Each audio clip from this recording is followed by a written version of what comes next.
السلام عليكم، ازيكم يا حبايبي؟ عاملين ايه؟ يا رب تكونوا بخير. فيديو النهارده نعمل فيه البسطرمه بطريقه سهله وبسيطه، وان شاء الله مش هتبطلي تعمليها والنتيجه مرضيه. معنا قطعه من اللحم، دي وش الفخده. تقدري تجيبيها من عرق الفيليه او من عرق الانتركوت. هتروحي للجزار وهو طبعا عارف وهو يقطعها لك. تقدري بقى تجيبيها يا حبيبتي كيلو ونص، 2 كيلو، اكتر من كده زي ما تحبي. تعملي حسابك ان هي تقعد في الملح وهتنشف منك، يعني ما تتخضيش لما تلاقيها كشت معاكي كده وقلت. طبعا هتبقى تخلص من كل الدهون اللي عليها كده والجلد اللي عليها. هنشفها كويس بالشكل ده كده، وهبدأ بقى أرشها بالملح. هغلفها كلها بالملح يا حبيبتي، ودي أول خطوة معانا في البسطرمة. هديها طبعا ايه فتحات لو انت حابة، وبرضه هتحشيها بالملح. اهو هغلفها كويس بالملح عشان تنزل كل المية اللي فيها. اهو بالشكل ده كده، اغلفها كلها بالملح من فوق ومن تحت كده. اهو بالشكل ده كده، لازم كلها تحطي فيها ملح يا حبيبتي عشان تنزل كل المية اللي فيها وتنشف.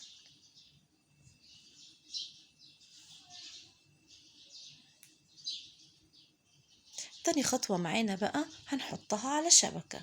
اهو بالشكل ده كده، اي شبكة عندك تحطيها عليها عشان لما تصفي المية بتاعتها. حطي طبعا تحتيها صينية وفوقيها حاجة تقيلة عشان تنزل كل المية اللي فيها. اهو ده هيبقى شكلها. طبعا بقى ايه، هنشيل المية دي ونشيل الحاجة دي. هنفض كل الملح اللي فيها وافتح لها كده فتحة عشان اقدر احط الفتلة كده واعلقها.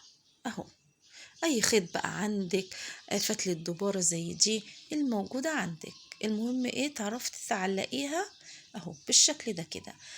هسيبها طبعا يا حبايبي يوم كامل تاني عشان كل السوائل اللي فيها تكون نشفت. اهو شايفين شكلها. طبعا بقى التوابل بتاعتنا، كمون، كزبرة، شطة، بابريكا، توم باودر، واهم حاجة من ده كله الحلبة المطحونة. ومعانا كمان توم صحيح او توم فريش، راس توم حلوة كده كبيرة. هنطحنها بقى اهو بالشكل ده كده. هنطحن التوم يا حبايبي طحن ناعم، معلقة خل واطحنها كده كويس، مش عايزاها تبان خالص مع التوابل.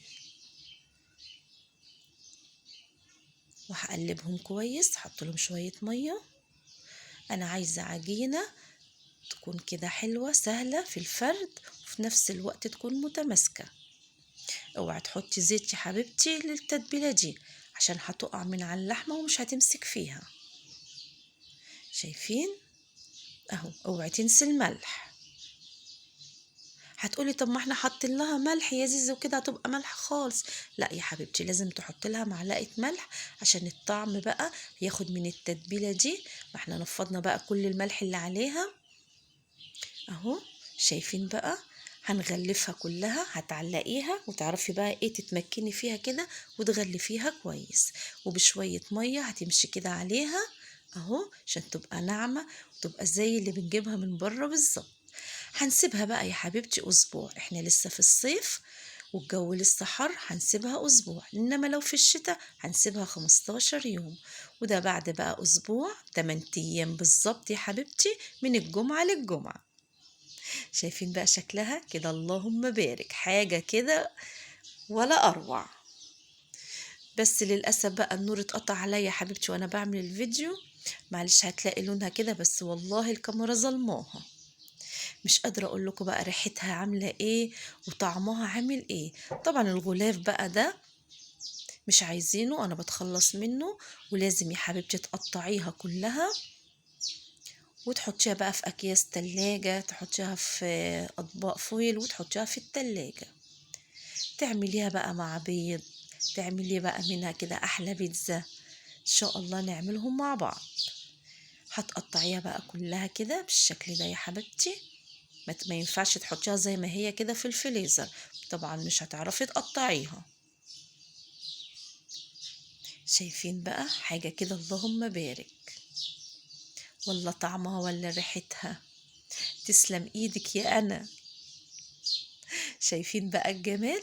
يلا جربوها، صدقيني مش هتندمي خالص، وإن شاء الله تعمليها وتطلع ناجحة معاكي. اوعي بقى تنسيني في اللايك ودعوة حلوة منك. هقطعهم بقى كلهم بقى كده يا حبايبي. لازم تقطعيها، اوعي تخليها زي ما هي كده في الفريزر، مش تعرفي تقطعيها. ولو عندك كده سوبر ماركت كده ايه جنبك معرفة تقدري تقطعيها عنده، هيديكي شرايح ارفع من كده. مش قادرة اقول لكم ريحتها كانت عاملة ايه. يلا بقى قومي تشجعي واعمليها، وربنا يحسن ما بين ايديك يا حبيبتي، وان شاء الله اشوفك بقى باذن الله في فيديو جديد. واتمنى يكون النهارده الفيديو بقى عجبك واستفدتي منه. بقت غالية خالص يا جماعة بره، بصراحة كل حاجة بقت غالية. طب ما احنا نعملوها في البيت اوفر واحلى واطعم كمان. اشوفك يا حبيبتي بقى في فيديو جديد، واسيبك في رعاية الله واقولك السلام عليكم.